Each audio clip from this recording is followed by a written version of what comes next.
You don't need a niche to get started selling voice AI solutions. It's literally one of the most asked questions in our community, and I see people really struggling and often even neglecting the fact that they could make a lot of money with just picking something and starting building solutions for it. There's always a constraint of whether or not the solution they're going to build is actually going to be good, if the industry is actually solid enough, if there's any money to be made in the first place, etc. There are so many reasons that just prevent them from just going for it and starting building solutions. So in this video, I'm going to share with you why choosing a niche is only semi-important and that there are other factors that make a lot of more sense to get started with in the beginning. Now, this is a very unprepared video. I have no documentation or nothing here, so I'm going to use everything that's in my brain that I learned over the past couple of years if it comes to niches and as well of starting out and seeing what other members in our community are currently doing. Simply imagine the following. Someone chooses restaurants as a niche to basically build solutions that help restaurants to book more appointments or maybe to reserve tables. The normal person starts now asking whether or not the niche is good in the first place. They write it down, they try maybe to do a little bit of research, but just try to imagine whether or not they can see themselves in the industry.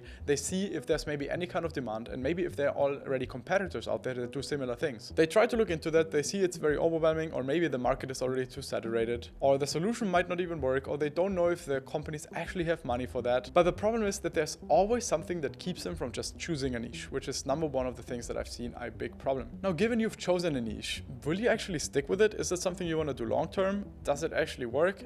Did you build a solution for it? There are again like so many questions on every kind of step on the way, and all of that causes always the same question: what is the right niche?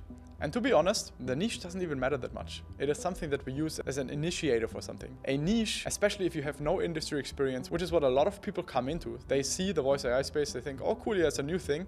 We can just jump on it and basically do something. Yeah, but you need some sort of information about what you're actually offering. So if you're coming in from a completely different industry, you probably have to start from zero. And that makes it very, very complicated and brings out all of those doubts. If you have experience in a specific industry and you know that the companies you work with, they actually use phone interactions, and you know you can automate those phone calls or potentially even do outreach for them or maybe help them reactivate leads.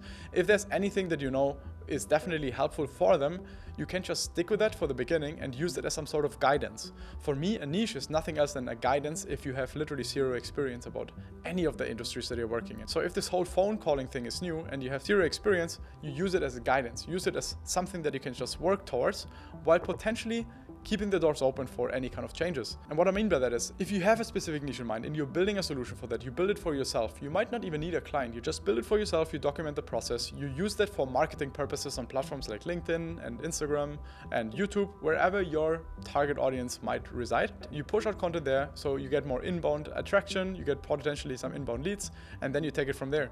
But that first step is the most complex part.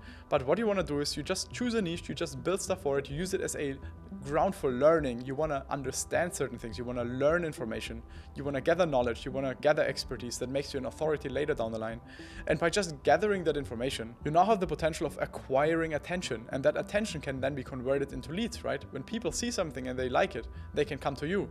Now, let's say you do that for a while and maybe you just do it for like a week or so and you get really demotivated and say, okay, the niche I chose doesn't really work. I don't get any kind of traction. It took me 6 months until I saw my first real inbound leads from YouTube, just to put that in contrast. But let's, for example, say it maybe takes you a couple of weeks only to get your first couple of leads, because whatever you do is really working and you're doing a good job with it. Even until there, you already have tons of doubts.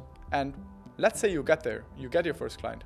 Okay, cool. Then you basically just go into it, you gather data, you build out things, you gather more information, you use it for marketing, you try to understand the pain points, market from there. The majority of people doesn't even make it until there. They already stop before that. And I believe that's one of the worst things you can do, because even if you don't believe in the niche anymore, just continue pushing a little bit more. Push out information, push out stuff. There will be people coming in. And even if they're not about the niche that you're in, so let's say they're completely unrelated, they saw your stuff, they think voice AI is cool, they might want to check it out themselves. Are you turning them down? No, you do quite the opposite. You take them on as a client. Because especially in the beginning, anything that is inbound, anything that comes in as a lead is a potential opportunity for you to learn more, build a relationship, build a connection, potentially get a client, make money with this, and learn the pain points, learn the insights that are important for you to understand where you can solve a problem with a specific solution. This is literally all you need to achieve. In the end, it's always about the value you provide to someone else. So if you create a solution for a problem that they struggle with, a pain point or something to make their life easier, that is something that is super valuable for them. And then you have something you can build up on top, right? And even if it's not in your industry, if you build it out, you have data. voice AI, everything AI based. It's on a technology stack. You can gather data from it. And that data is what you then use to just repurpose it and make it clearer to the actual target audience that needs that solution to market it to them. It's kind of just a cycle. You basically use the niche as guidance. You use the niche to gather information, to gather experience, to gather knowledge, to reuse that to gather more attention, bring in any kind of leads, and take on whatever you can. In the beginning, you just want to be like a sponge. You want to soak up whatever you can. You take as many opportunities as you can in the beginning, just so you have one feasible product that you build out where you can have data on it and then leverage the data to gather more attention based on the pain points and the things that you solve. This is literally the main reason why I say choose a niche in the beginning, so you have some sort of guidance, you know where to start. It doesn't feel that overwhelming if you choose a niche, if you actually choose it. And by me just telling you what I had in my mind right now, everything in this video, it hopefully shows you that it's in the end just up to you, that it's literally just your own mindset. You just need to push through. If you just push through, you will get opportunities. It's inevitable. You just push out content, you get something out, you will get attention from someone. If you don't get attention online, print out a QR code, put it in your thing.